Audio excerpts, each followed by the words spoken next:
తమిళనాడు అసెంబ్లీలో నిన్న అనూహ్య పరిణామం చోటు చేసుకుంది. దివంగత ముఖ్యమంత్రి, డీఎంకే అగ్రనేత ఎం. కరుణానిధిని గౌరవ సూచకమైన బిరుదు లేకుండా పేరుతో ప్రస్తావించిన ఓ మంత్రి వ్యవహారంపై సీఎం జోసెఫ్ విజయ్ వెంటనే సభకు క్షమాపణ చెప్పారు. ఆయన జోక్యంతో సభలో చెలరేగిన తీవ్ర నిరసన సద్దుమణిగింది.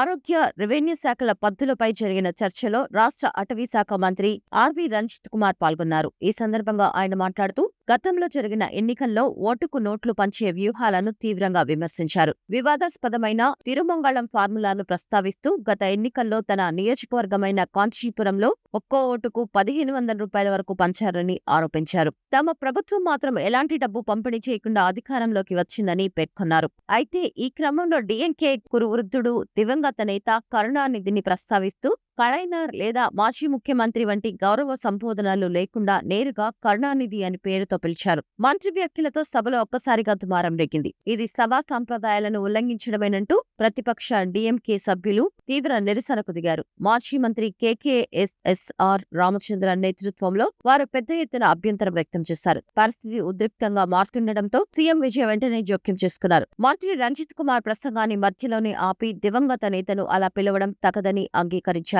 మంత్రి తరపున నేను క్షమాపణ చెబుతున్నాను అని స్పష్టంగా ప్రకటించి వివాదాన్ని సద్దుమణిగేలా చేశారు. తమిళనాడు శాసనసభలో సీనియర్ దివంగత నేతలను గౌరవప్రదమైన బిరుదులతో సంబోధించడం ఎప్పటినుంచో వస్తున్న సంప్రదాయం. ముఖ్యంగా కరుణానిధిని కళైనార్ అని పిలవడం ఆయన పట్ల చూపే గౌరవానికి చిహ్నం. ఈ సంప్రదాయానికి భంగం కలిగించడంతోనే డీఎంకే సభ్యులు ఆగ్రహం వ్యక్తం చేశారు. అయితే ముఖ్యమంత్రి వెంటనే తప్పును సరిదిద్ది క్షమాపణ చెప్పడం ద్వారా సభా గౌరవాన్ని కాపాడారు.